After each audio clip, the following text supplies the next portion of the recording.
Here are some instructions and tips before you begin. The module is divided into parts and sections, and each part and section has lots of information.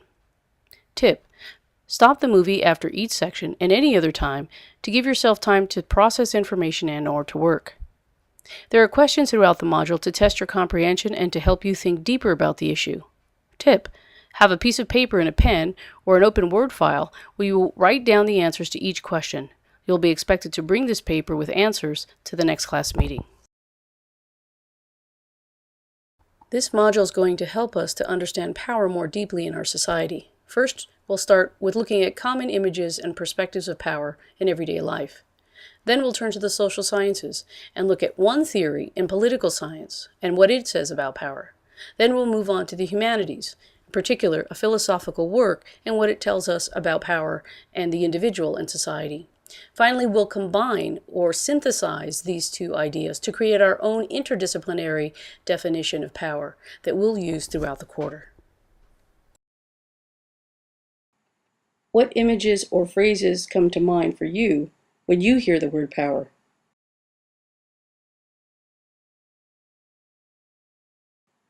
Now stop the movie, take out that piece of paper, and write down what your definition of power is. Be specific and clear. Keep that paper nearby to answer questions later on. Take a look at your definition. Did any of these images of power come to mind? Our everyday notions of power are often associated with particular groups, particular objects, large amounts, and sheer force. But is it really that simple? Or is there a lot more to power that the social sciences and humanities can help us to understand?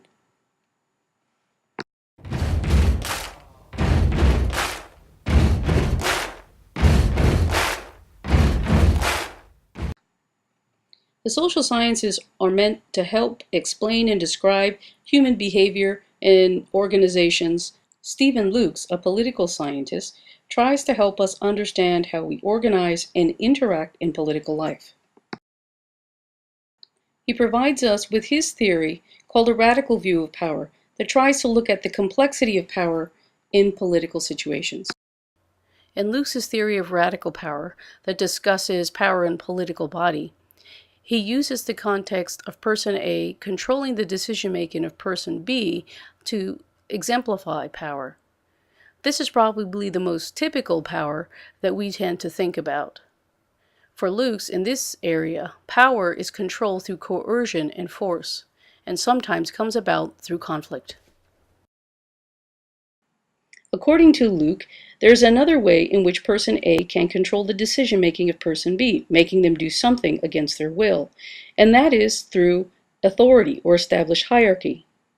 Here, person A has authority over person B, who must submit to the will and the decision-making of person A. Being the lower person in the hierarchy, if B does not comply, he or she risks punishment or penalty. So far, Lukes explains for us two types of power that seem pretty common to us. That is, one person forcing another person to do something else. What we should know is this power is done through coercion and through authority, which takes away the free choice of person B. Now we'll look at some other subtle forms of power that we may not have considered. Power can also be exerted without conflict or hierarchy. According to Lukes, power is also control through influence or deprivation. Here, person A has resources and deprives person B of something they desire or wish in order to get them to comply. In addition to the subtle power as control through influence and deprivation, power is also control through manipulation and ignorance, says Luke. In particular, this means that person A gets person B to do something because they lack sufficient or reliable information to be able to make an informed and sound decision. Click the first link under the viewer window to see an example of this type of power through manipulation.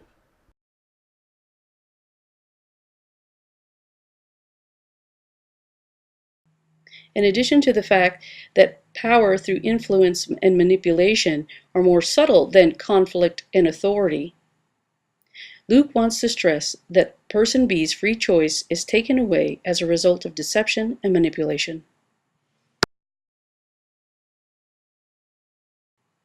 Okay, now a quick review of Luke's theory of radical power.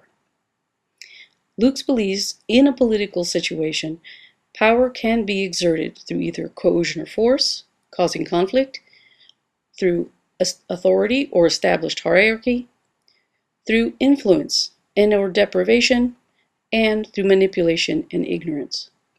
Stop the movie and see if you can think of an example for each of these types of power.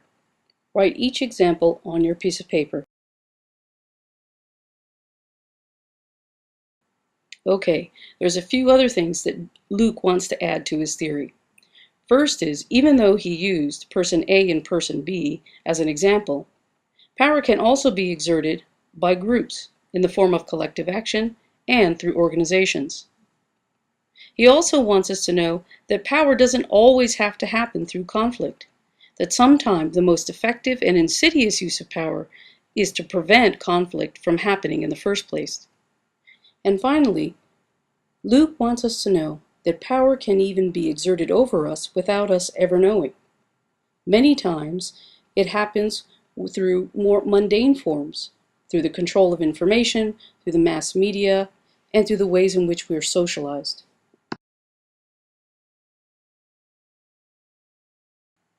It's time for a review. Get out your piece of paper, write down the question, and the most suitable answers. Remember, there's more than one answer to this question.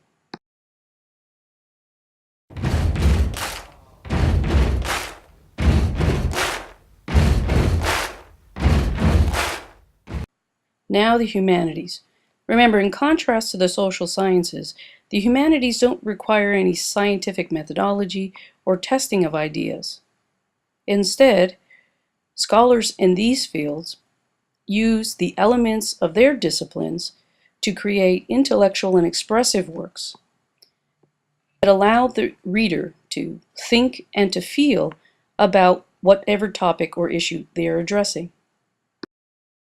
On the issue of power, we're going to be using Henry David Thoreau's notion of civil disobedience to understand the power of individual in society.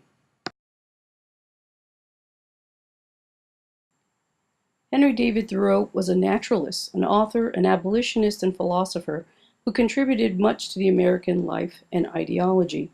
His name should sound familiar, as some of you may have studied him in some of your other courses. He's well known for the notion of civil disobedience, the idea that the government served the individual, which gave individuals the moral right, and thus power, to oppose the government. Stop the movie and click on the second link under the viewer window to watch a short video on Thoreau's idea of individual power in government in the name of moral conscience. After viewing the video, you should understand that Thoreau felt that the government, which is made by and for the people, is at the service of the will of the people.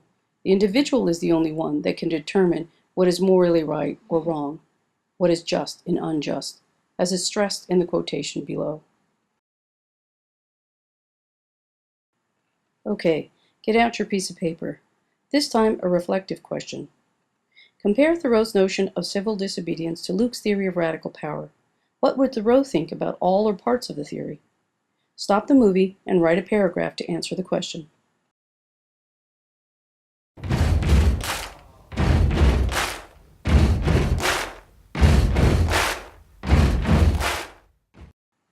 Now we're going to come up with our own definition, an interdisciplinary definition of power, using both a political science perspective and a philosophy perspective. So when we talk about power in our course, we're going to think of it in these terms. First, power is the overt or covert behavior to impose one's or a group's wishes on others through coercion, manipulation, influence, or authority. Power can also involve conflict or force, but can also occur in mundane forms, usual events such as mass media and socialization. Power can be gained through information gathering and acting through collective action to prevent the loss of one's right or free choice. And finally, power in a democracy. The individual has a moral responsibility and power to act, in other words, civil disobedience, against government's wrong and unjust acts. All right, get out your paper. Here are a few more questions for you to answer.